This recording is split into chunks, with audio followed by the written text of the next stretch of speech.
هەموو لایەک زۆر زۆر بەخێر بێن. سپاسان دەکەم کە لە وەختی خۆتان تەرخان کرد بۆ بەشداربوون لە ئەو راپۆرتێک کە ئەنستۆی تۆژینەوە گەشەپێدان دەیەوێت ئامادەی بکە لەسەر احتیمامدان بە منطقەی شنگال و دەوروبەری دوای ئەوەی کە ئازاد دەکرێت و لێکۆڵینەوە لە حەدی توانە لەسەر ئەو کارەساتانەی کە بیستومانە دیتومانە لەگەڵی ژیاوین وەرە ماوەیە بەسەر دانیشتوانی منطقەی شنگال هاتووە. هەڵبەت دوایی لەوانەیە ئێمە مەجبور بین لەسەر دەشتی نینەواش دەبێت جاری دیکە کۆبینەوە، بەڵام بە خصوصیاتی جیاواز لە توانایی ئەنستۆی تۆژینەوە گەشەپێدان بەدەر بوو کە هەمووی بەیەکەوە بتوانین گراسە بکەین. من جارێکی تر ئیشارە بۆ خاڵن دەکەم کە پێم وایە بۆ بەڕێستان هاتووە بە ئیمێل و بە ئسمسیش، ئەویش ئەوەیە کە یەک قەرەبوو چۆن قەرەبووی لایەنی دەرونی ئێزیدیەکان بکرێت بەهۆی ئەو کارەساتی کە بەسەریان داهاتووە و دەستدانیەوە هەموو خەڵکەی کە لەوێ وەکو زەحای بەشەری لە دەست چوون، قەرەبوویکردنەوەی مادی وەگەڕانەوەیان و وەگەڕانەوەی متمانەی هاوڵاتیانی ئێزیدی لەو هەڕەشەی کە بەردەوام لەسەریانە. هی دووەمیان چی بکرێت کە دۆخی خراپی جیگرافیای شنگال چارەسەر بێ و ئەو کارەساتی کە بەسەریان هاتووە جارێکی دیکە جیرانیەتی جغرافیای منطقەی شنگال لەگەڵ مووسڵ و مناطقی عەرەبی لە هەڕەشە دەرباز بکرێ. ئەگەر زۆرن و ڕەخنەش لە لایەنی جیاجیەوە زۆر مانگوێرێ بەوە لە بەردەستشدا هەیە. هیچێک لەوانەوەیە کە خودی دانیشتوانی شنگال و هیدەشتی نێنەوە بەشدار نەکراون لە ئیدارە و لە دیفاعکردن لە منطقەکە. چەند ڕاستە ئەمە و چەند پێویستی بە پشتیوانی دیکەش هەیە. سێ گۆشەی زومار، ڕەبیعە و چیای شنگال ژمارەیەکی زۆر ئەو گوندە عەرەبانە هەن کە ناوچەکە جیا دەکەنەوە لە دهۆک و لە هەرێمی کوردستان. ئێستا و ناوچەنە هەمویان گیراونەتەوە. ژمارەیەکی زۆر لە عەشایری عەرەبی ڕۆیشتوون و ژمارەیەکیش دەڵێن جێی متمانان و تەعاهودیان لێوەردەگیرێت. پرسیار ئەوەی هەرچەنەوە لە میدیا بڵاو ناکرێتەوە. کورد چی بکە؟ لێگەرە جارێکی تر ئەم عەرەبانە بگەڕێنەوە یان دەبێ ئەو مەمەڕەی کە ئێستا بە ئەمری واقع دروست بووە پڕیکاتەوە بە دانیشتوانی کورد چۆن و چۆن قبول دەکرێت لە ڕووی ینی پێی دەوتێت تەهجیری ژمارەیەکی زۆر لە عەشایری عەرەبی دەکرێت ناکرێت و نەتایجی چۆن دەبێت. لە ڕووی دۆڵەمەندی ئەو سێ گۆشەیە کە ئێستا عەشایری عەرەبی لێنە منطقەیەکی دۆڵەمەندە، چ لە ڕووی کشتوکاڵی، چ لە ڕووی سامانی ژێرزەمینی. ئەمەشیان دیسان دەبێتە کێشەیەکی دیکە بۆ ئەم ناوچەیە، چ ئەگەر بمێنێتەوە لە دەست وەکو منطقەیەکی عەرەبی کێشەکە قورسر دەکات، وەچ ئەگەر کورد بیخاتەوە سەر هەرێمی کوردستان و تەکریری بکەوە وەکو بە ناوی لێ بنین، دیسان دەبتە ئاسان نییە بەڵام یەکێک لەو ئەگەرانەیە کە لەبەردەمە. چوارەم پێنجەم بگورن دوای ئەوەی کە منطقە گیرا هێزی جیاجیا لەو ناوچەیە بەشدار بوون لە ئازاد، دوای ئەوەی کە ناوچەکە کەوتە بەرپەلامار بۆ دیفاع لێکردنی هێزی جیاجیا لە کوردستان لە دەرەوەی هەرێمی کوردستان پەکەکە و لە هێزەکانی کوردستانی سووریاش پەیەدا بە ناوی جیاجیا لە ناوچەکە تەواجودیان هەبوو، هاوکاریان کردووە، بەشدار بوون و لە ئازاد لە منطقەکەدا بەشدارن. ئێستا ئەلتەرناتیڤی جیاجیا پێشنیار دەکەن. ڕاستە جاری وایە هەر خۆیان شک دەخەنە سەر جددیەتی ئەو ئەلتەرناتیڤانە، بەڵام ئەمە بەخۆڕایی نییە و ئەگەر بکرێ چۆن مەعالەجەی دوای ئازادبوونی سیاسی منطقەی شنگال بکرێت کە نەبێتە منطقەیەکی سیراع وەکو منطقەی خواکۆر یان وەکو قەندیل کە دەبتە ڕێگر لە بەردەمی ئاوادانکردنەوە لە بەردەمی احتیمامدان بە دانیشتوانی ئەو ناوچەیە. ئێمە بۆ ئەوە هەدەفی دانیشتنەکەمانە. دکتۆر ڕێدار محەممەدەمین بە سوپاسەوە باسی لایەنی ئینسانی و بەهاناوەچوونی تەندروستی و نەفسی و سەر لە نوێ تەعیلکردنەوە دەکات. لەبەرەوەی کە کاریشی هەیە ئەمە جەنابیانمان خستە پێشەوە. جارێکی دیکە زۆر بەخێر بن. دووەمین کەس جەنابی دکتۆر دەخیل سەعید باسی ئەگەر بتوانێت باسی ئەو لایەنەمان بۆ بکات کە ئەو گلەی و گازەندەی حەقیقی نەکی سیاسی کە ئێزیدیەکان لە نیشتیمانی خۆیان هەیەە، لە میلەتی خۆیان هەیەە، لە بەشە مسلمانەکەی کوردستان و ئەو خەتانەی کە هەستی پێ دەکەن و ئەو هۆکارانەی کە نەیهێشتووە ئێزیدی بەشدار بن تەفاعول بکەن لەگەڵ مجتەماعی کوردستانی لە ڕووی ئیداری و ئیجتیماعی و سیاسی و عەسکەریشەوە بەو ئەندازەیە تەفاعول بکەن کە ڕێگر بێ لە بەردەم ئەو کارەساتەی کە ئێستا ڕوویدا. ئەگەر بکرێت بە سەراحەت ئەمانە باسکەین، ئەمەی کە لێرە باسەکرێ ئەمە پانێلێکی ئەمینە. جارێ میدیا یان ڕاگەاندن بە هیچ شێوەیەک هیچ شتێک لەمە نازانێ و تەنانەت کاتی کە تەزجیلیش دەکرێت ئەگەر یەکێک لەو بەرەزانە بیەوێ مەحاڵەی ئەو تەزجیل نەکرێت تەزجیل ناکەین. گرنگ ئەوەیە کە ئێمە ڕێی دروستکەین و ئەو ڕێیە حقایقی پشتی بە فاکتەوە بەستە بێت. سێمین محاضر دکتۆر خەلیل ئیسماعیل قسەمان بۆ دەکا لەسەر جانبی سیاسی و جوغرافیایی بۆ ئەو پێشنیارێک کە ئەگەر منتیقەی شنگال بکرێ بە پارێزگایەک. ئێستا ئەو بیرۆکەیە هەیە، ئەو پارێزگایە چۆن دروست بکرێت دەکرێت ناکرێ. دکتۆر خەلیل قسەمان بۆ دەکا. کاک ئاسۆکەریم لەسەر لایەنی دەستوری بۆ هەر دەستکاریکردنێک لەو منتیقەیە قسەمان بۆ دەکات و دکتۆر عەبدولحەکیم خسرۆ باسی دەراویشتەی سیاسیمان بۆ دەکات لەو بارودۆخەی عێراقی کوردستانی و ناوچەیش، چونکە ناوچەی شنگال پەیوەندی بە هەرسێکەوە هەیە، پەیوەندی بە عێراقی بوونەوە هەیە، بە کوردستانی بوونی هەرێمی کوردستانەوە هەیە و پەیوەندیشی لە ڕووی عەسکەری و لە ڕووی ئەرزشەوە بە کوردستانی تورکیا و هیسوریاشەوە هەیە. زۆر سپاس دەکەم، زۆرم قسە کرد بەڵام دەبوایە ئەمە باش. زۆر سپاس کاکسەر و زۆر سپاس بۆ ئامادەبوون. هەوڵ دەم لەو ماوەی کە پێم درراوە تێشک بخەمە سەر کاریگەریەکانی ئاوارەبوون بە هەردوومانەی مهەجەر و طبعاً لازی دەگرێتەوە، بەڵام ئەوەی کە ئێمە زیاتر باسی دەکەین زیاتر مهەجەرەکانە کە ئەو خەڵکەی کە بە ئینگلیزی پێڵێن internally displaced people، واتە ئەو خەڵکەی کە لە وڵاتی خۆی ئاواری شوێنیشتر دەبیتن. هەوڵ دەم کاریگەرە دەرونەکانی باز بکەم، کاریگەری ئەنجامەکانی باز بکەم، ئەنجامە دەرونەکان و هەندێک لە کۆمەڵایەتەکان لە هەمان کاتدا کاتێکمانەوە ئەو ئاوارانە بگەڕێنەوە شوێنی خۆیان چیان بۆ پێ بکرێت لە ڕووی دەرونیەوە. سەرەتا حەز دەکەم باز لەوە بکەم کە هەر کۆمەلگەیش چەند دروست ببێت دەرون دروستی نابێت. تەمان ئێستا WHO باز لەوە دەکات تۆ کاتێک بتەوێ ڕادەی پێشکەوتنی هەر وڵاتێک بزانی دەبێ ڕادەی دەرون دروستی تاکانی بزانیت. هەر لەوە شەوە پێناسەیەکی کردووە کە دەڵێ دەرون دروستی بریتە لە حالەتی تەواوی جەستەیی دەرونی و کۆمەڵاتی نەک تەنها نەبوونی نەخۆشی. کەواتە هەر کۆمەلگەیەک بۆی تاکەکانی دەرون دروست بن لە هەمان کاتدا دروست بن دەبێت لە ڕووی کۆمەڵایەتی لە ڕووی جەستەیی و لە ڕووی دەرونیەوە هەمان تاچی دروست بن. بێگومان ئەو حاڵتی کە بەسەر شنگال داهات و بەسەر زۆر شوێن کە داهات بریتە لە حاڵەتی کۆچکردن بە زۆرم لێی. ئێمە لە دەرون ناسی دوو زانەمان هەیە، پێیان دەڵێن ڕاهی و هۆڵمز. ئەو دوو زانایە باسییان لە فشارەکانی ژیان کردێ بەگشتی نزیکەی 100 خاڵیاندانەوە بۆ فشار. یەکێک لە خاڵەکان بریتە لە گەشتکردن، واتە گەشتکردنی ئاسایی. هەرێک لەو بەڕێزانەی ئێستا ئەگەر داوای لێ بکرێت بەیانی سەفرێکیان هەیە بە وڵاتێکی ئەوڕۆپی بۆ شوێنێکی خۆش هەندێک تووشی فشار دەبێت ئەگەر چی شوێنەکەش خۆشە. ئەدی ئەگە کاتێک کەسێک کە لە ناکاو لە پڕ تووشی حاڵتێکی ناخۆش بوو بە زۆر گەشتەکەی پێ بکرێت بێگومان کاریگەریەکانی زیاتر دەبێتن. کەواتە فشار لە هەم بارەکاندا تۆزێک کاریگەری لەسەر مرۆڤەیە، بەڵام کاتێک ئەو شتە لە ناکاو دێت چاوەڕوان نەکراو دەبێت بێگومان ئەو کاریگەری زیاتر دەبێت.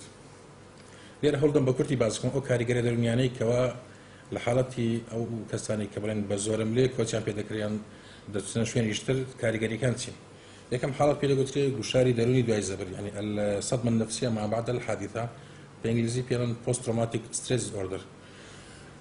ئەو کەسانی کە لەو شوێنان بێگومان لەو شوێنانە پێش ئەوەی کە ئەو کەسانە کۆچ بکەن بێگومان شەڕی لێ بووە، حاڵەتی ناخۆشی لێ بووە، با بڵێن خەتفی لێ بووە، بردین لێ بووە. ئەو کەسە چ منداڵ بێت، چ گەورە بێت، چ پیر بێت، چ جاهل بێ دەکەوێتە سەر کاریگەری حاڵەتێک ئەمە پێڵێن PTSD بە پێی کەسەکانیش دەگۆڕێت. گوشاری دەرونی دوای زەبر چییە؟ ئەو کەسەی کاتێک ئەو نەخۆشیانە دەبینێ ئەگەر لەو شوێنش گەشتی کرد بێ لە وڵاتێک چی تریش بێ لە شوێنێکی ئامینیش بێ هەندێک حاڵەت لێبەری دەکرێت بۆ نمونە کەسەکە هەمیشە ئەو ڕووداوانەی کە لەو حاڵاتە لەو شوێنە دیتی ڕووداوەکانی دێتەوە بیر جایان بە شێوەی خەون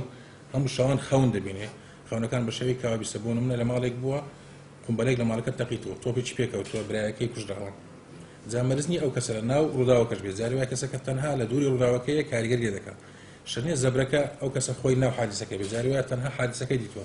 تەنانەت جاری وایە تەنها بەخەبەر پیان گوتووە تەنانەت جاری وایە تەنها لە تەلەڤیزیۆن دیتی بەڵام ئەوانە کە سوکاری بینە کەواتە ئەو کەسە وەی لێ دەجاری وایە بەس بە شەوان خەوی ناخۆش دەبینی خەوی دەزڕێ ئەو حادیسە شەوانە دووبارە وەکو کابوس دەبینتەوە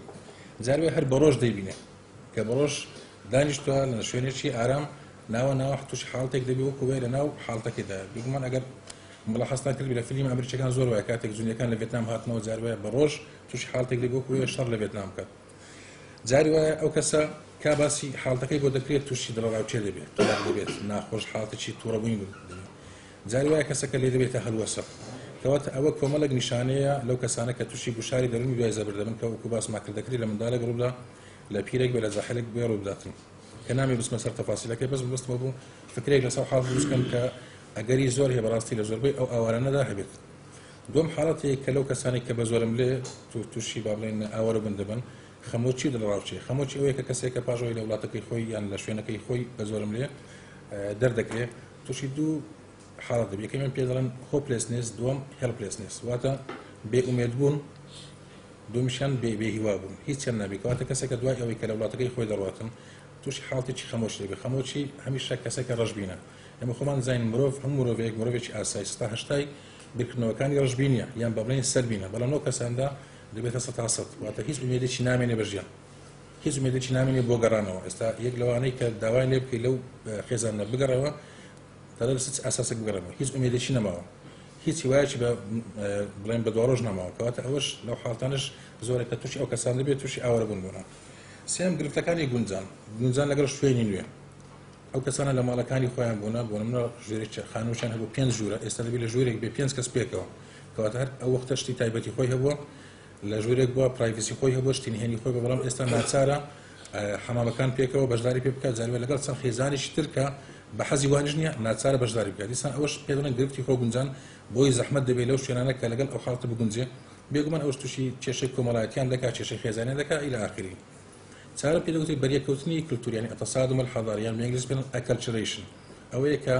با بڵێن توانەوەی کللتورێک لە کللتورێکی تر دیسان ئەوەش حاڵەتێکی ترە بۆ نمونە کە باز لە هێزیەکان دەکرێت ئەوان خاوەن ئاینی تایبەتی خۆیان بە حکمی شوێنی جوغرافی خۆیان وەی کردووە کە کۆمەڵێک با بڵێن لایانی کللتوری تایبەت بە خۆیان هەبێت کاتێک دیان من لە کەمپی بەحرکە دیومە عەرەبی شەبەکی لێیە عەرەبی لێیە بڵێن یەزیدی لێیە کاتێک ئەوان هەموو تێکەڵ دەبن بێگومان کللتورەکان تێکەڵ دەبێ جا ئەو کللتورە بەڕاستی تۆ کۆمەڵێک کێشەی کۆمەڵایەتی بە دوای خۆی دێنیت ڕەنگە زۆربەتەن ڕۆمانی ئەلبێر کامێتان خوێنیتەوە کاتی باز دەکات ئەو گەنجەی دەچێتە لە جەزایر دەچێتە فەرەنسا و هەوڵدا لەگەڵ کللتورەکە بگونجێ و ناتوانێت بگونجێ تووشی کۆمەڵێک مەعانەت دەبێتن ئەوە نمونەی گەنجێکە بەڵام زۆر جار کۆمەڵگەکە هەمووی تووشی ئەو حاڵتە دەبێت ناتوانی بێ لەگە ئەو کۆمەڵگە نوێیە بگونجێ لە هەمان کاتدا کۆمەڵێک ساوابتیش خۆشیە ناتوانانی وازی دەبین جا لەو دڵە ڕاوچەیە دەبێنێتەوە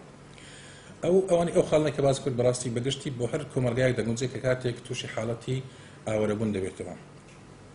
کەواتە لێرەدا ئەمە دەبێت ئەو خشتانەمان لە بەرچاو بێ بەرچاو مەڕۆم بێ بزانین حاڵتە دەرونیەکان چینە بۆی بتوانین ئەو حاڵتە دەرونیان کاتێک ئەگەر ئەو کەسانە گەڕانەوە شوێنی خۆیان بتوانین چارەسەریان بکەین لە کاتی گەڕانەوەدا زانایەک هەیە بە ناوی ماسلۆ هەرەمێکی داناوە پێڵێن هەرەمی ماسلۆ کە ڕەنگە لای زۆربەتان معلوم بێ هەرەمەکە لەوە دەست پێ دەکات سەرەتا فیسیۆلۆژیکەل نید واتە پێویستەکانی ژیان بێگومان چیە خواردن و خواردنەوەیە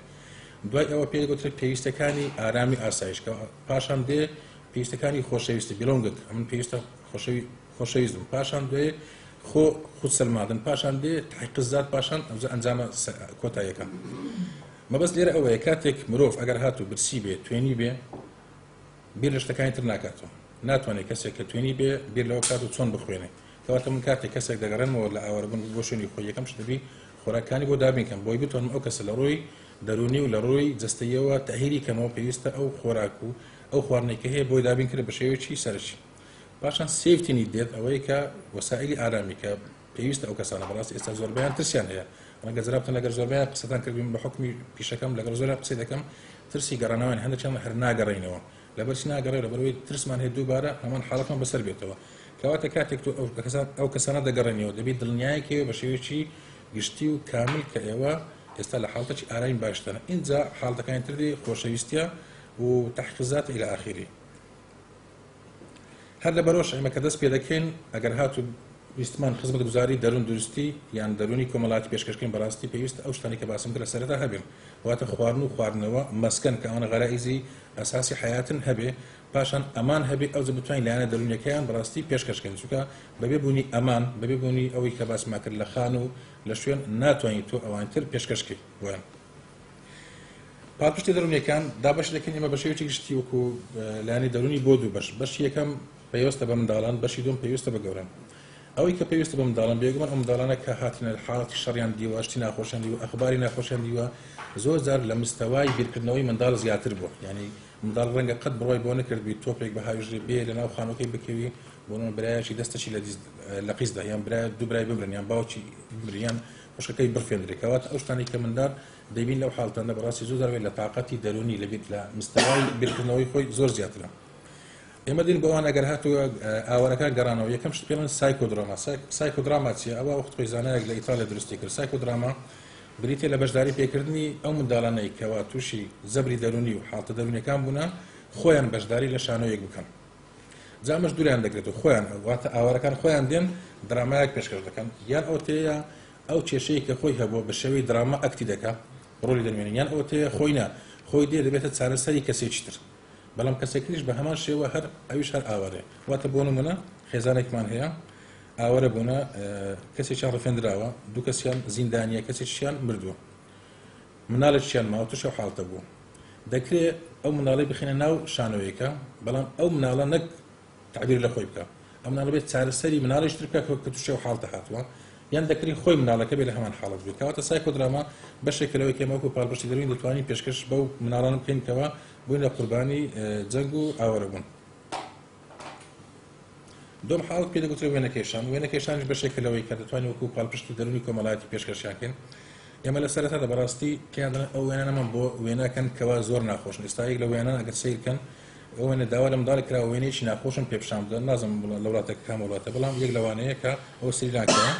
باس کراوەکە یەکەم جار داوا لە منداڵەکەی دەکەیت چەند وێنەیەکی ناخۆش لە ذهنت هەیە بۆمان لەبارەی گوندەکەی خۆت شارەکەی خۆت بۆمان وێنە بکە سیر دەکەی منداڵەکان ئەو حاڵتانە پیشان دەکەوە شەڕە و کۆپتەرە و ئەو کەسان دەکوژێن دوای ماوەیەک داوای دەکەی وێنەیەکی خۆشم بۆ بکە پێچەوانی وە دەمشا دەکەی وێنەی خۆشتر دەکاتم وێنەی خانوویەکە کە بەخۆی لە ماڵەکەی خۆی بە شێوەیەکی با بڵێن شادومانی دانیشتووە لەگەڵ خێزانەکەی خۆی ئەوەش دەبێتە بەشێک لە تعبیرکردنی ناخی منداڵەکە بۆی لەو حاڵەتە ڕزگاری بێ ئەو وێنەیەکی ترێکەوە تعبیر لە حاڵتێکی ناخۆش دەکات کە دووبارە گەڕانەوە و دووبارە ئاوارە بوونەوەیە ئەوە حاڵتێکی ترێکەوە ئاوارەکان ئەو منداڵێکە دروستی کردووە تەمەنیشی گچکەیە ئەو حاڵت دوای وی دێ کۆمەڵک وێنەی ناخۆش دەکەن ئەنجا داوای دەکەن وێنەی جوان بکەن یان وێنەی کەوا تعبیر لە خۆشی بکاتن ئەو وێنانە دروست دەکەن سێم شت کە بمانێ بۆ منداڵان بیکەن پێی دەوتێت شانۆ نواندن ئێمە لە بەشی سایکۆدراما گوتم منداڵەکان خۆیان دەنوێنن لێرە نە منداڵ و کەسوکاری منداڵەکە تەمشای شانۆی دەکەن لە نایەن کەسی ترەوەتە ڕەنگە ئەو کەسانە خۆیان هونەرمەند بن بێن شانۆیان پێشکەش بکەن دیسان شانۆیەکە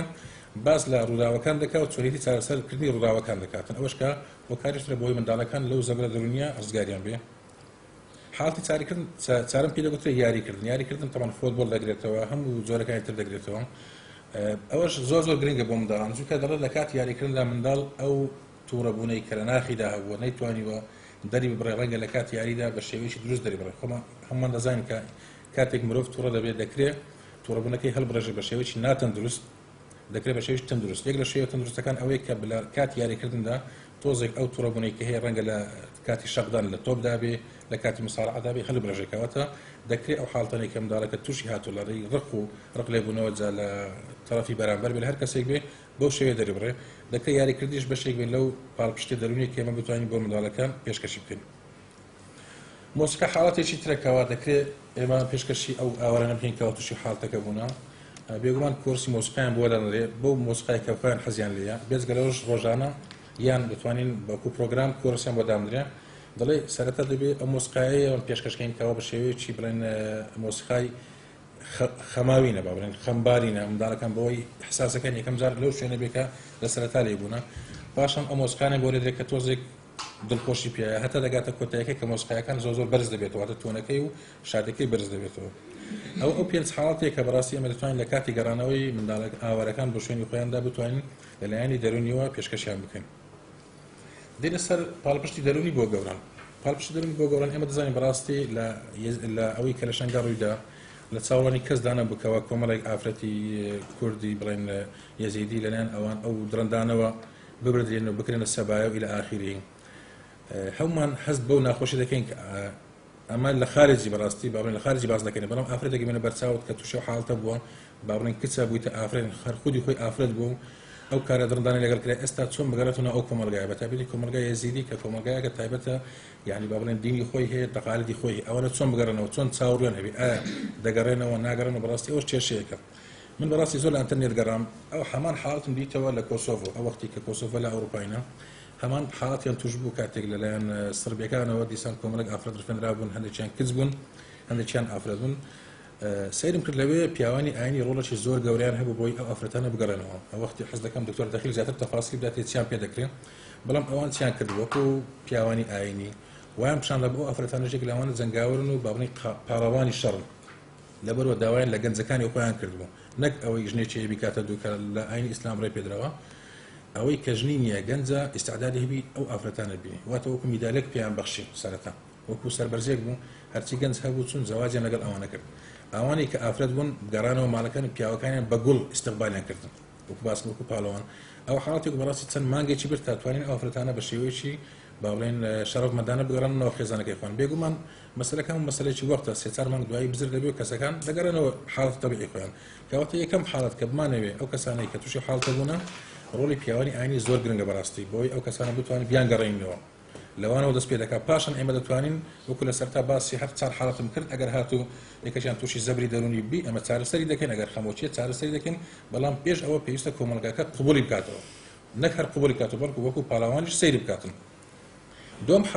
حاڵەت پێویستە کەوا لە گەوران هەبێت کاری خۆبەخشانەیە بە تایبەتی لە ناوچەکەی خۆی ئەو کەسانە کە بڵێن تووشی ئاوەرە بوون بوونە تەمان کاتێک کە کەسێک ئاوەرە دەبێت هەموو ماڵی خۆی بەجدێڵە بەڵام کەسەکانی خۆی بەجینایەری کەواتە خۆشەویستی کەس لە ئینسان چیە کە سوکاری خۆیتی ئامادەیە پارەی بەجدێڵی ماڵ کەروپەر بەڵام کەسەکانی خۆی هیچ ئامادەنیە بەجیان بێڵی کەواتە کاری خۆبەخشانە بە ئەو کەسانە ئەوەی زیاتر ئەو کەسێک کە خێزانەکەی لە دەستدایە کەسێکی خۆشەویست لە دەستدایە فێری بکەی کاری خۆبەخشان بکە ئەوەی کە بۆ خۆی نەبووە بتوانێت بۆ کەستر بکە زۆربەی ئەو کەسانی کە کاری خۆبەخشان دەکەن لەناو کۆمەڵگەکەی خۆیان دیسان لە ڕووی دەرونیەوە دووبارە هەز دەکەن دەگەڕێنەوە دوای ماوەیەک ئیشکردن لەو بابەتە چەند بەحسم کردەوە لەسەرەوەی هەست پێ دەکەن کەەوە شتێکی باشیان کرد ئەگەر چی کەسێکی خۆشەویستیان لە قیس داوە بەڵام چونکە یارمەتی کەسانی تریان داوە لە کۆمەڵگەکەی خۆی لە کەسوکاری خۆی حاڵەت دەرونیەکەی باشتر بووە. سێم حاڵەت زوو گەڕانەوە بۆ سەرکار و پێدانی دەرفەتی کار هەر کاتێک دەگەڕێتەوە وەزعەکە ئەمن دەبێت ئیستقرار دەبێتن وەکو باسمان کرد خواردن و خۆراک ئەو خانوو دروست دەبێت پێویستە ئەو کەسانە زوو گەڕانەوە سەرکار بێگومان یەک لەو حاڵەتانەوەیە کە کەسەکە هەست بکات شتەکان وەکو خۆی دەدێتەوە. چارەم ئەوەیە چارەسەری نەخۆشی جەستەی و دەرونیەکان وەکو باسم کرد هەندێکیان لەگەڵەوەی کە هەموو شتانیان بۆ دەکرێت بەڵام حاڵەتە دەرونیەکەی لە کۆنتڕۆل دەرچووە ئەو وەختە بەڕاستی دەبێت پسپۆرانی دەرونی و کۆمەڵایەتی هەوڵ بدەن لەوەی کە ئەو کەسانە چارەسەر بکەن. ئەمە بابەتەکە بەڕاستی زۆر کردەوە ئەوە دەکرێت قسەی زۆری لەسەر بکرێت بەڵام هەر بە کورتی باسم کرد وەکو چەند پێشنیارێک ویستم بیخەمەڕوو ئەوەی کە دەکرێت بۆ ئەو برایانەی زیانی کە لە شوێنی خۆیان. بە ڕاستی بابەتەکەم وەکو بابەتێکی ئەکادیمیە تا حدێک عنوانیشی بۆی داناوە عنوانەکەیشە شەنگاڵ لە بینی ڕاستیەکانی مێژوو لەگەڵ واقعی جۆرافی. قەزای سنجار یەکێک لە کۆنترین قەزاکانی کە بوون بە یەکێک لە لیوائێکی پێڵەن لیوا مووسڵ کە خەریتەی یەکەم جار خەریتەی تەشکیلاتی ئیداری عێراق دەستی پێکردبوو دوای دامەزراندنی دەوڵەتی عێراقی ساڵی 1921 قەزا سنجار یەکێک لە کۆنترین قەزاکانی ئەو سەردەمە کە بەشێک لە لیوای مووسڵ بوو هەروەها لە زمانی عوسمانیەکانیش قەزا سنجار لیوا بوو سەنجەق بوو بەناو سەنجەقی سنجار و تەلعفەر یەکێک لە ناحیەکانی کە تابع بوو لە سەنجەقی سنجار پێشی ببێتە بەشێک لە سنجەقی مووسڵ ساڵی 1870. قەزا سنجار وەکو دکتۆریش ئاماژەی پێکرد دکتۆر دەخیل و ئەم نەخشەکەیشە زۆر ڕوونی دیارە کە لە باشوور و باشووری ڕۆژئاوای کوردستان ئەسەریەت و پەیوەندی هەیە لەگەڵ کوردستانی باشوور و هەروەها لەگەڵ حدودی سووریە. لەبەر ئەوە ئەم شۆنە جوغرافیەکە هەر لە مێژۆ کاریگەریکی زۆری کردبوو لەسەر ئەم ناوچەیە کە بوو بە دوو خەڵتێکی ڕسەرەکی هەیە ڕەبتی مووسڵەکە لەگەڵ دەوڵەتانی ئەوروپا لە ڕێگای سووریە. یەکێک ئەو خەڵتێکی لە بینی مووسڵ و سنجار خەڵتێکی سیاراتە،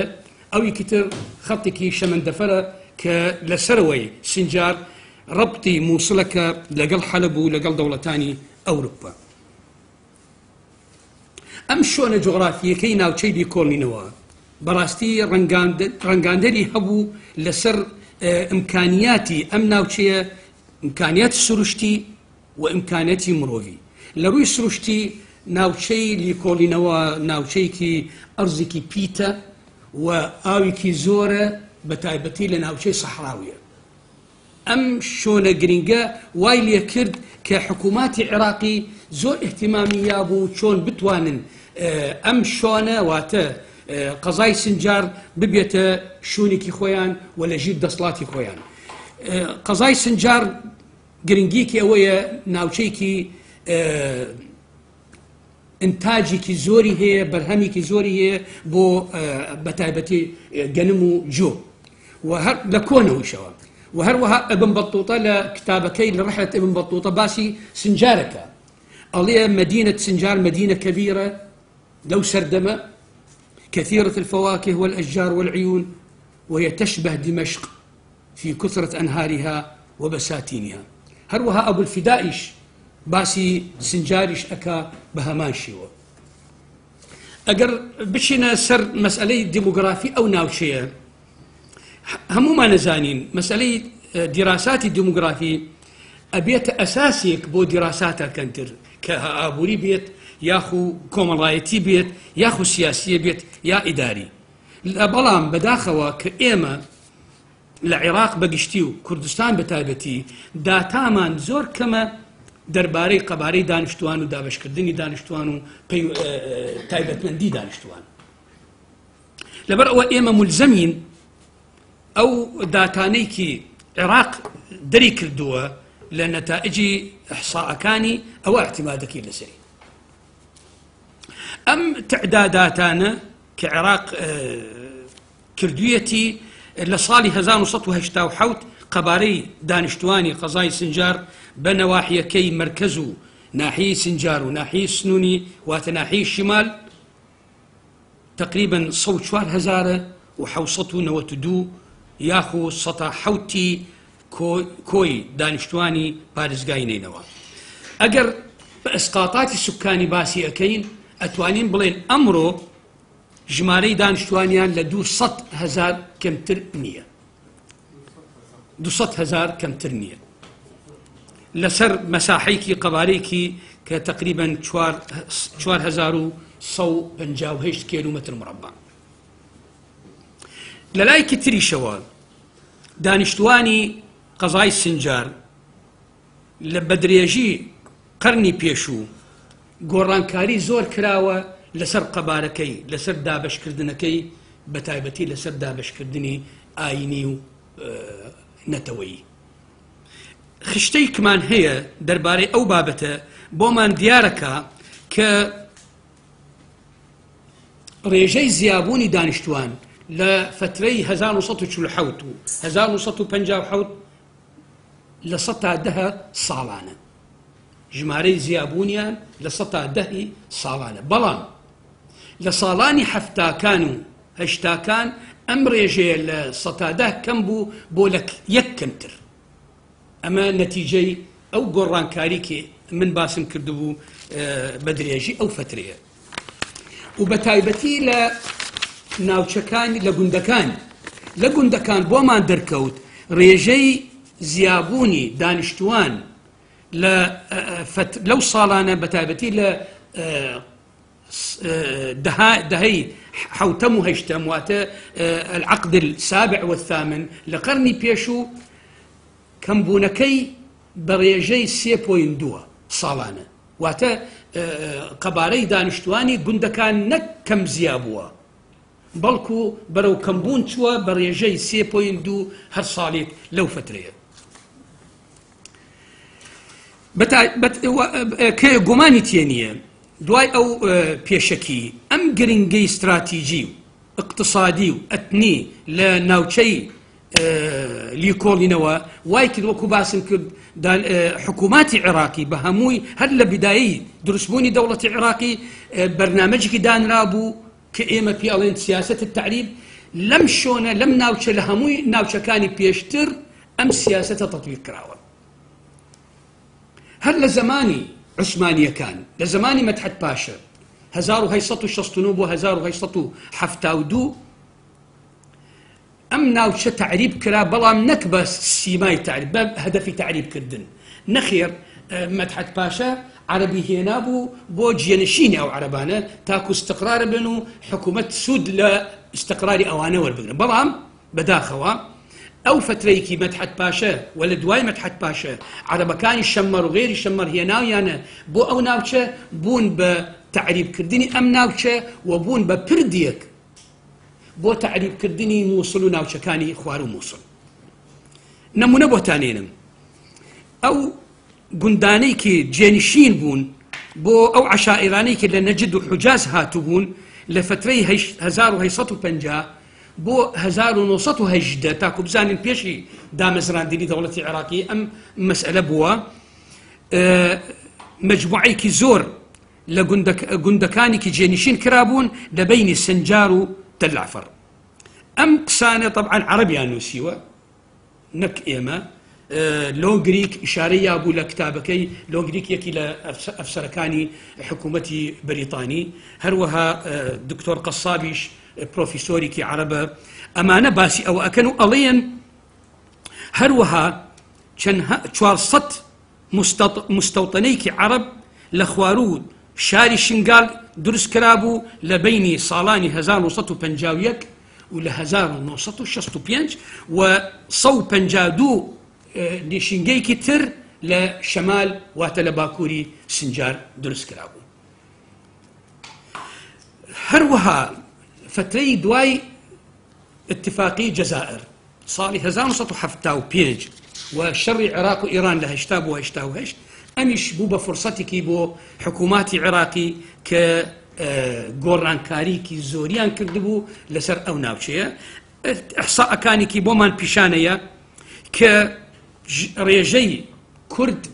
لە ناوچەی سنجار واتە قەضاء سنجار لە ساڵی 1957 78.3 بووە لە 1957 بەڵام لە دوای 20 ساڵ 1970 ئەم ڕێژەیە بوو بە 106 يعني سەیری ئەو فەرق و جیاوازیە ڕێژەی کورد لە 78 بوو بە 6 عەرەب لە 65 بۆ 77 زیابوو لەم ناوچەیە لە 65 بەس لە 65 باسی پێشتریش نەکردووە 65 بۆ 77 لە 26 بوو بە 93.5 ئەوە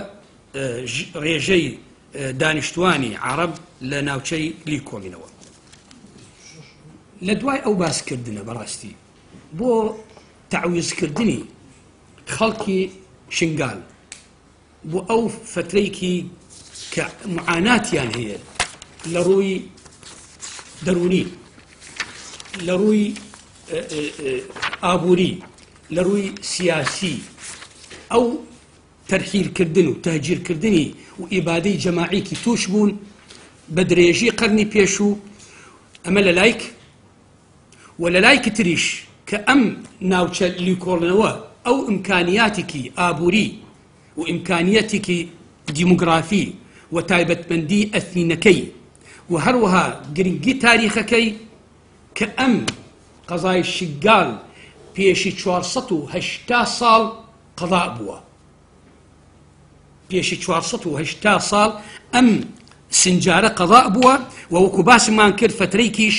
سنجق بووە واتە لیوا بووە لەبەر ئەوە تحویلکردنی ئەم قەضاءە بۆ پارێزگا حەقێکی مەشروعە بەڕاستی بەتایبەتی ئەگەر سەیری نەخشەکە بکەین جارێکی تر ئەم ناوچەیەکی ئالێرەیە لە حدودی سووریە ئالێرەیە حدودی سووریە و تورکیە و بێتە خوارەوە تاکو حدودی ئەمبار و لە حدودی ڕووباری دجلە لەم لایە تا بێتە حدودی سووریە ئەم ناوچەیەکی چەند مەساحێکی زۆرە هیچ پارێزگای تێنیە هیچ پارێزگایکی تێنیە ئەمە یەکێک لە ئەسبابەکانێکی ئێمە بەڕاستی ئەبێ بیری لێ بکەین و ئیشێکی بۆی بکەین کە چۆن بتوانین ئەم ناوچەیە بیکرێتە پارێزگا چونکە خەڵکەکە جیاوازە لەگەڵ مووسڵ دوورە لەگەڵ مووسڵ لەبەر ئەوە ئەمە مستەلزەماتێکی بەڕاستی وای ئەکا بەڵام حکوومەتی عێراقی هەر لەو کاتە تا ئەمڕۆ بۆچی نەیان کرد بە محافظە مع العلم مستحقی ئەوەیە لەگەڵ ئەو خۆکانەکانی باسمان کرد چونکە نەیویست پارێزگایەکی تر پارێزگایەکی کوردی تحدید بکرێتەوە یاخو استحداث بکرێتەوە هەر لەبەر ئەو مەبەستە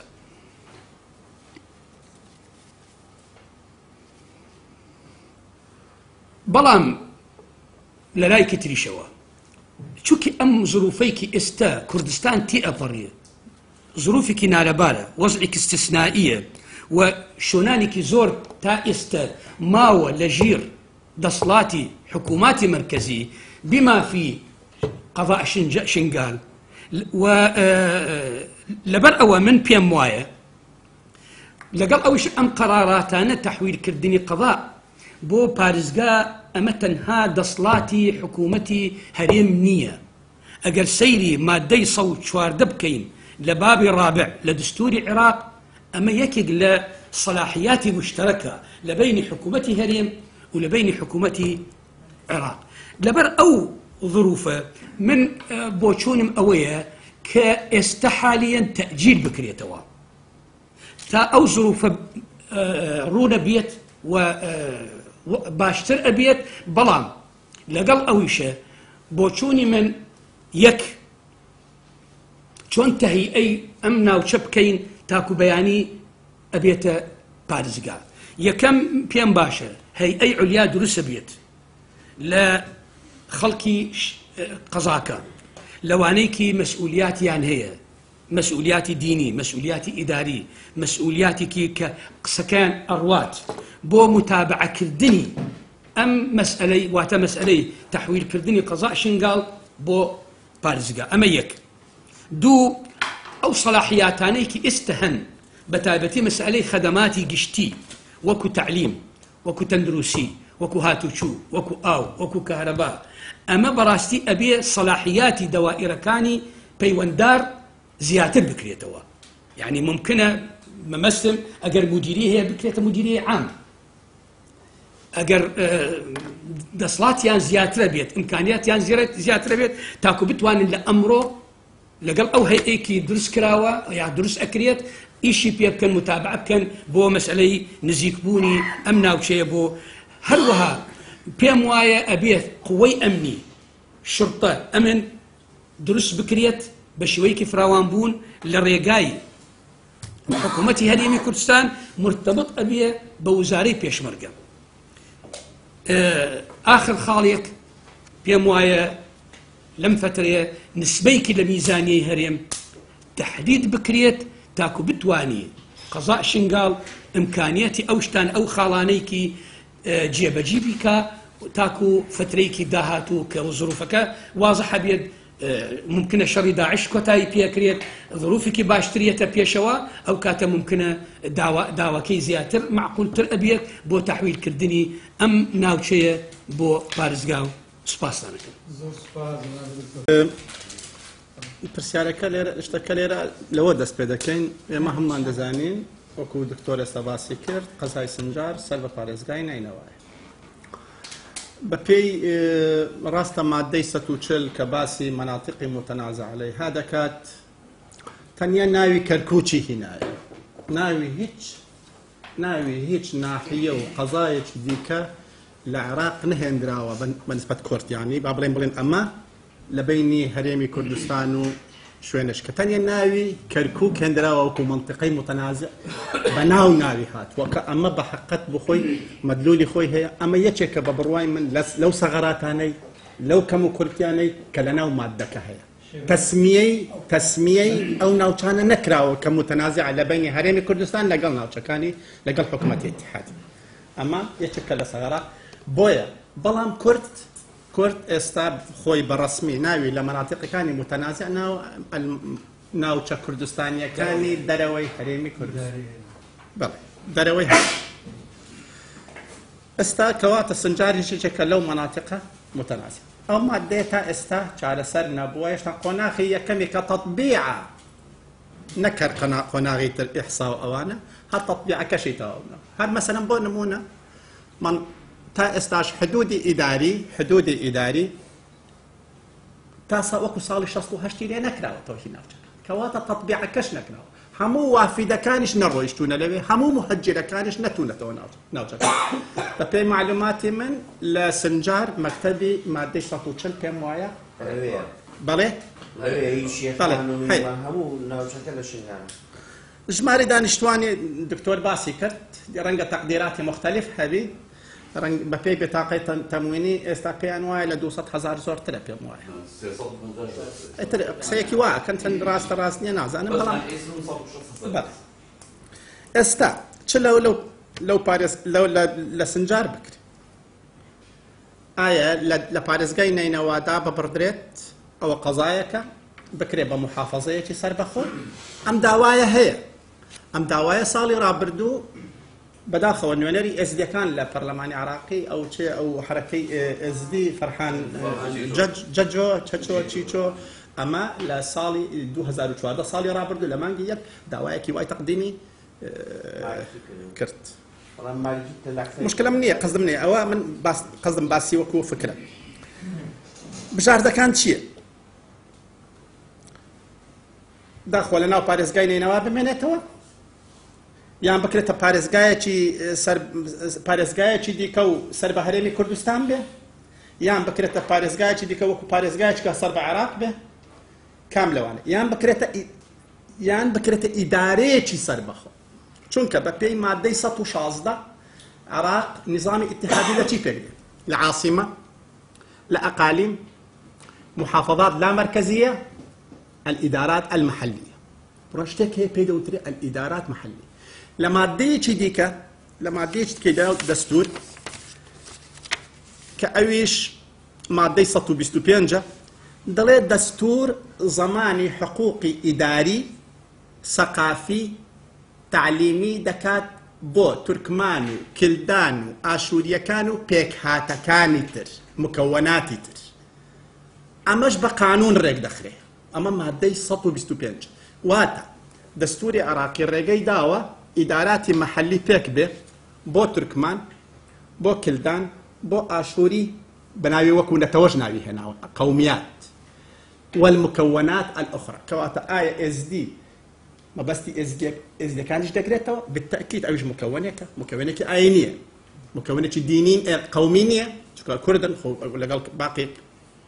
خەڵکی دیکەی کورد بەڵام مکەونێکی ئاینیە ئایا ئەو مادەیە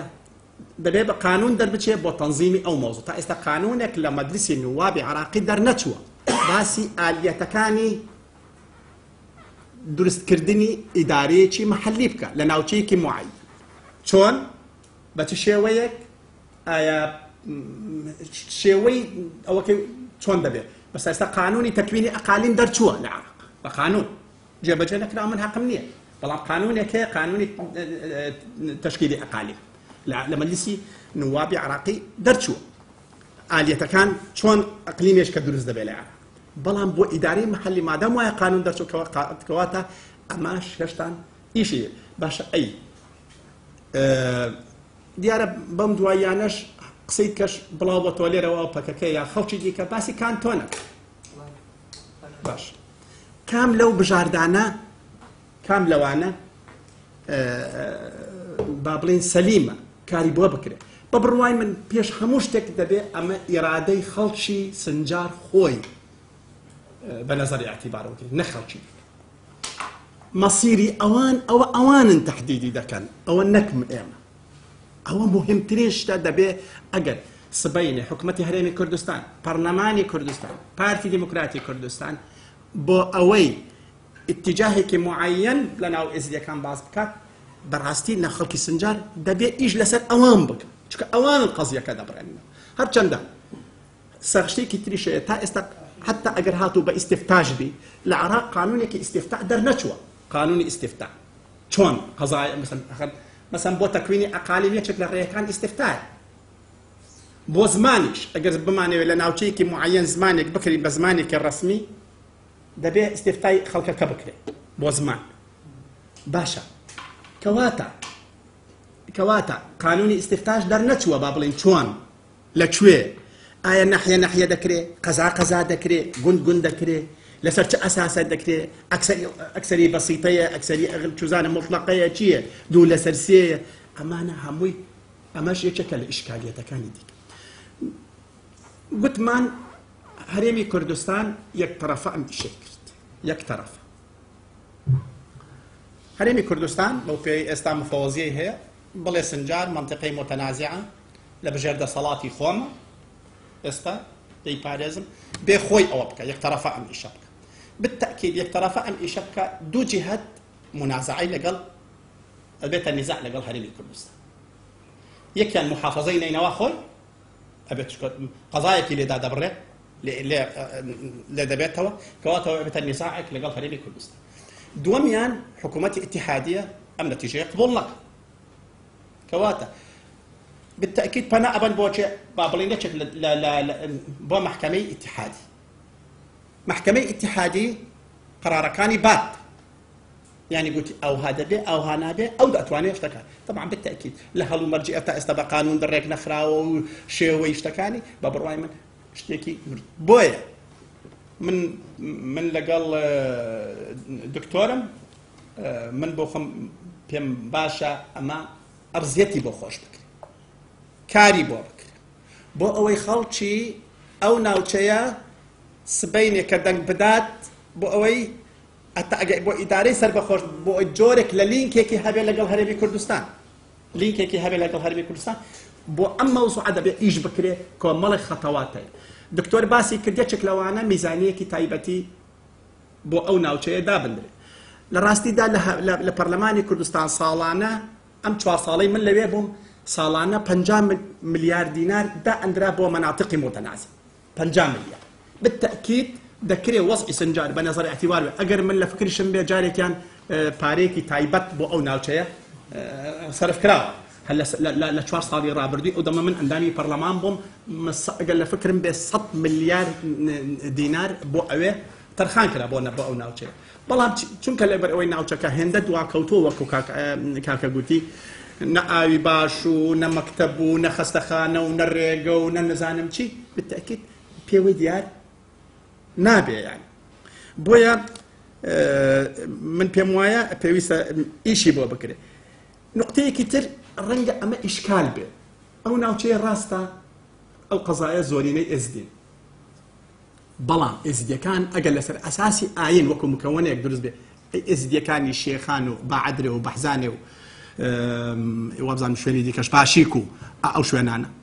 ئایا مطالباتی کەش لەم بابەتە ئەکرێیانە ئەوێش یان ئەوە لەگەڵ سەهلینەینەوە یان شتێکی تر ئەمەش ئیشکالێکی ترێ بۆیە ئەبێ چی بکرێیان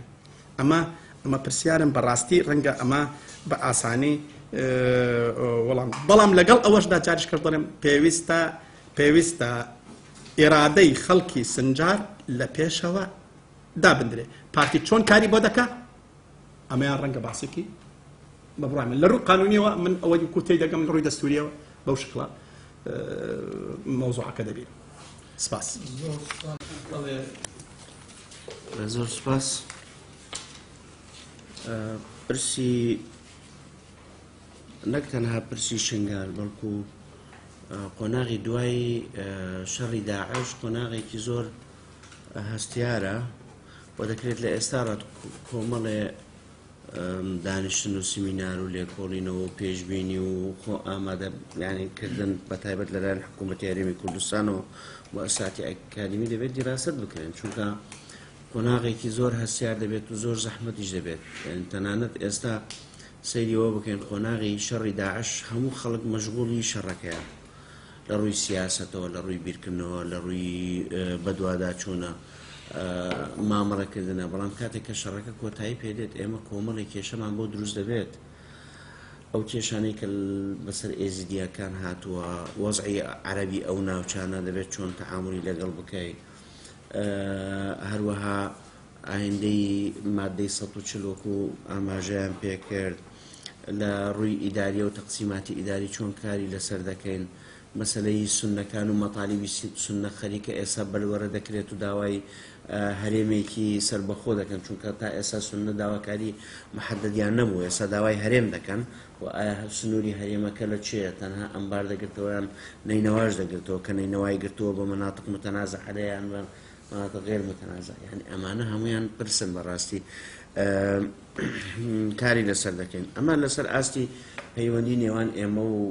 بەغدا بە شێوازێکی گشتی مەسلەی جینۆساید و جینۆسایدەی کە بەسەر ئێزیدیەکان هاتەوە تا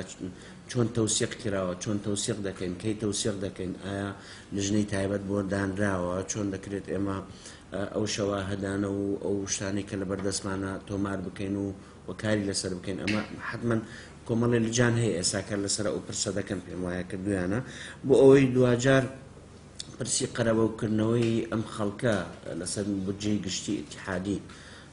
چۆن دەکرێت کورد و حکوومەتی هەرێمی کوردستان جەختی لەسەر بکات چۆن ئێمە پێشتر ئیهمالیەکمان کردبوو بۆ بەنسبەت قەرەبووی ئەنفال و کیمیابارانی هەڵەبجە و حاڵەتی ڕابردوو کە کرا تەنانەت ئێمە لە محکەمەی جینایی عێراقی کە بڕیاریشدا کە ئەو جینۆساید بووە بەڵام یعنی لە ڕووی تەعویز و ئەوانە تا ئێستا هیچ پرسێکی وا نەکراوە نە لە ڕووی قانونی مامەڵەمان لەگەڵ ئەو نەکردەوە جا ئێستا قزەی شنگاری شاتە سەر چۆن ئێمە کار لەسەر ئەو پرۆسەیە دەکەین بە شێوازێکی گشتی یعنی حەنان فەتلاوی دوێنێ باسی ئەو دەکا پێرێ بوو 30 ملیار دلار حکوومەتی هەرێمی کوردستان قەرزاری بەغدایە باشە ئێمە ئایا لژنەیەکی تایبەتمەندمان داناوە حەجمی قەرەبووی هەرێمی کوردستان لەو زیانانەی کە پێگەیشت بوو کە ئێمە مادە دەستوریمان هەیە دەڵێت دەبێت داهاتی نەوت بوو ئەو شوێنانەش تەرخام کرد کە زەرمەند بوون لە سیاسەتی حزبی باس ئێمە منطقەی کوردستان هەمووی منطقەی عەسکەری بووە ڕێگا و بانی نییە ڕێگایەکی ئۆتۆبانت نییە بتوان نەک ئۆتۆبان ڕێگایەکی جۆسایدت نییە لە بینی دوهۆک و سلێمانی مەسەڵەن بەیەکەوە ڕەبط بکات کۆمەڵی پرسە بەڕاستی شنگاریش هاتوۆتە ناو ئەم پرسانە دەتوانین یەکی بکرینەوە و کاری جدی لەسەر بکرێت بۆەوەی کە چۆن بتوان تەعامل لەگەڵ حکوومەتی اتحادی بکەین هەر لەو چوارچێوەیەدا ئەگەر ئێمە باسی پەیوەندی شنگار و قەزەی شنگار و پەیوەندی هەرێمی کوردستان و بەغدا بکەین بەڕاستی کاکە ئاسۆش باسی بە پارێزگابوون و ئەو پرسانە کرا خۆی لە قانونی 21 2008 محافەزاتی عێراقی لەوێ بەوازەحی هەر تەغییرێکی ئیداری یان گۆڕینی یان هەن مامەڵەیەک لەگەڵ لە سنووری چوارچێوەی محافەزەیەک بکرێت لە سەلاحیاتی ئەنجومەنی پارێزگایە بۆ بە قەراری بە تەسویتی مطلق دەنگدانی مطلق یعنی بە دەنگی مطلق دەتوانن هەر گۆڕانکاریەک چ بە دەمج ینی دەمجی مناطقە ئیداریەکان بکەیت استحداسی منطقەیەکی ئیداری بکەیت بەڵام لە چوارچێوەی پارێزگا یعنی ئەوە لە چوارچێوەی پارێزگا ئەگینە هیچ قانونێک نییە بۆ دەستنیشانکردنی پارێزگایەکی نوێ یان استحداسکردنی پارێزگایەکی نوێ با لە بیرمان بێت لە بدایەتی ئەم ساڵ یعنی بدایەتی 2014 مەبەستم هەرێمی کوردستان لە مانگی 12 هەرێمی کوردستان بەڕێز کاک نێچیروان داواکاریەکی پێشکەشی مالیکی کردبوو بۆ استحداسی هەڵەبجە دوجار ئەو داواکاریە وای لێ هات ئەمە سەلاحیاتێکە حکوومەتی اتحادی هەیتی دوجار چی کرد یەکسەر دوو بڕیاری دەرکرد دوو سخورماتوو کردە بە پارێزگاوە تەلعفەری کرد بە پارێزگا بەو مانایە کە شنگار و ئەو ناوچانەش بنە بەشێک لە پارێزگای تەلعفەر ئەوە بڕیارە و دەری کردووە ئەنجومەنی وەزیرانی عێراق ئەو بڕیاری دەرکردووە ئەو ئێستا موجودە دوجار ئەمن و کاک فەرسە سۆفی دکتۆر فەرسە سۆفی نامەیەکمان بۆ سەرۆکایەتی هەرێم نووسی لەسەرەوەی کە چۆن ئەمە سەلاحیاتی ئەوان نییە بەڵکو سەلاحیاتی هەرێمی کوردستانە بە پێی ئەوەی کە بەو مبارڕاتەمان نووسی و فعلەن ڕێک ئەوە ڕەوانەی حکوومەتی هەرێم و استیحداسی حەلەبجە کرا یعنی حکوومەتی هەرێمی کوردستان بڕیاری هەڵەبجەیاندا ئێمە ئێستا مووقفمان دەرکردووە لە بەغدا لەلایەن حکوومەتی هەرێمی کوردستان سەرۆکایەتی هەرێمی کوردستانیش بەوەی کە ئێمە قبول ناکەین دەستکاری ناوچە دابڕاوەکان بکرێت تا ئەو کاتی مادەی 140 جێبەجێ نەکرێت بۆیە بە هیچ شێوەیەک نابێت ئێمە باسی پارێزگا بوونی شنگار بکەین لەم کۆناغا بە هیچ شێوەیەک تا مادەی 140 کۆتایی پێنێت چونکە ئێمە مووقفمان دەربڕیوە مووقفمان هەبووە و قەراری حازریش هەیە لە پەرلەمانی بڵێن لە مەجلس وزەرای عێراقی بەوەی کە تەلعفەر و دۆست خورماتوو بکرێت و ئێمە احترازمان کردووە احترازێکی بەقووەتیش و تەنانەت بڕیاری بە پارێزگاکردنی هەڵەبجە وەکو ڕەتفعلێک بوو بەرامبەر بە کردەکانی مالکی بۆی کە چۆن مالکی ئەو سەلاحیاتی ئیستیغلال کرد کە خۆی سەلاحیاتی ئەو نییە ئێمە پەیماندا ئەمە لەلایەک خاڵێکی تریش هەیە ئێمە باسی شنگار دەکرێت بۆی کە هێزێکی بڵێن هێزێک دروست بکرێت هێزی سەربازی لە خەڵکی ئەو ناوچانە خۆی ئێستا خەریکی دروستکردنی پاسەوانی نیشتیمانین حرەسی وەتەنی ئەمە پرۆژەیەکی ئەمریکیە و جۆن ئەلن خۆی سەرپەرشتیان پرۆژەیە دەکات خۆی پێشتر کاری کردووە لە دروستکردنی سەحەوات ئێستا تەطویری کردووە بۆ ئەوەی حرەسی وەتەنی دروست بکرێت حرەسی وەتەنی هێزێکە لە چوارچێوەی پارێزگا دەبێت پاراستنی ئەمن و ئاسایشی پارێزگاکان بە شێوازێکی گشتی لێرە بیر لەوە دەکرێتەوە سەر بە وەزارەتی ناوخۆ بێت یان سەر بە بڵێن سوپای عێراق بێت واتە وەزارەتی دیفاع کام لەم هەردووە بەپێی ئەو پرۆژە یاسایی کە دادەنێن بۆ ئەوانە بۆ ئەوەی هێزی سەحەوات و خەڵکی ئەو ناوچانە بە تایبەت ئەوەی کە کێشەی هەیە و دەیانەوێت بێنە ناو پرۆسەکە حتمەن تێیدا باسی تەوازن دەکرێت یعنی هاوسەنگی بکرێت لەو هێزانە بەڵام پێم وایە لە ناوچە دابڕاوەکان و ئەم ڕێئێشم داوە بە هیچ شێوەیەک پاسەوانی نیشتیمانی بوونی نەبێت لە ناوچە دابڕاوەکان تەنها بۆ ئەو ناوچانەیە کە لە دەرەوەی مادەی 140 لە دەرەوەی بۆ چونکە ئێمە لە چوارچێوەی مادەی 140 کۆمەڵی ئەتیفاقیاتمان هەیە پێشتر لەگەڵ حکوومەتی عێراقی لە ڕووی ئەمنی و پاراستنی ئەمنی و لە ڕووی هاوبەشی لە ئیدارەکردنی ئەم ناوچانە بۆیە کاتێک کە باسیەوە دەکەین ئێمە هێزی بڵێن یەزیدی دروست بکرێت ئەنجا هێزی یەزیدی ببتە بەشێک لە پاسەوانی نیشتیمانی کە بەشێک لەوانە بیری لێ دەکەنەوە ئەمە غەڵەتێکی زۆر گەورەیە دەکرێت ئێمە ڕێگای لێ بکرین بۆی کە ئەمانە دەمج بکرێن و بخرێنە چوارچێوەی هێزی پێشمەرگە چەندی وایەکی پێشمەرگە دروست بکەیت چەند ئەفواجی پێشمەرگە دروست بکەیت مەسیحیەکان بیخێنە و هێزی پێشمەرگە یەزیدیەکان کاکە بەدەیان هەزار گەنجیان هەیە ئێستا ئامادەن بەشدار بن لەو پرۆسەیە تۆ بۆ تەتەوعیان پێ ناکەی بۆ ناخێنە چوارچێوەی ئەم لیواانە بەشێکی زۆریان بێنە کاکە لیوا تایبەتی یەکمان هەیە کۆماندۆ بڵێن سەر بە مەکتەبی سەرۆکی ئەنجومەنی وەزیرانە چەندین لیوا تایبەتمان هەیە 78 یەکێکیمان هەیە کاکەدا 60ێکیش بۆ یەزیدیەکان دروست بکەن لە جیاتی 78 60ێکیش با بۆ یەزیدیەکان بتناڵێت لەگەڵ یەزیدیەکان بەڵام دەمج بکرێن لە چوارچێوەی ئەفواج لە ناو هێزی پێشمەرگە ناو هێزی پێشمەرگە ئەمە خاڵێکی زۆر گرنگە من ئەمە طبعا ئێمە باسی پێشنیار دەکەین بۆ حکوومەتی هەرێمی کوردستان بکات بەڵام هەرێمی کوردستان ئێمە سیراع و ململانەیەکی زۆر بەهێزمان هەیە لە ناوخۆی هەرێمی کوردستان ئەمە دەبێت کۆمەڵی قاڵ تۆمار بکەین ئەوەیە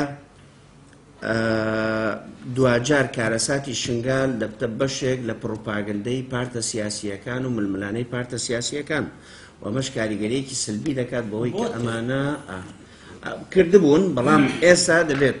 یان دانیشتنێکی تایبەتی لەسەر بکرێت ڕێککەوتنێک وەسیقەیەکی شەرەف لە بینی هێزە سیاسیەکان بکرێت چونکە من ناوچەیەکی حساسە بەڕاستی لە جەلەولا بگرە تا دەگاتە شنگار دەبێت وەسیقەی شەرەف هەبێت لە بینی هێزە سیاسی کوردستانیەکان دەبێت بە سیاسەتێکی هاوبەش مامەڵی لەگەڵ بکەن ئەم شکاندنی یەکتر زەرەر دوجار بە کورد دەگەێنێت بۆەوەی کە تۆ کاتێ کە دیعاە دژی پارتی دەکەی لە شنگان ئەم خەڵکە خۆنایەت بێتە باوەشیەشێتی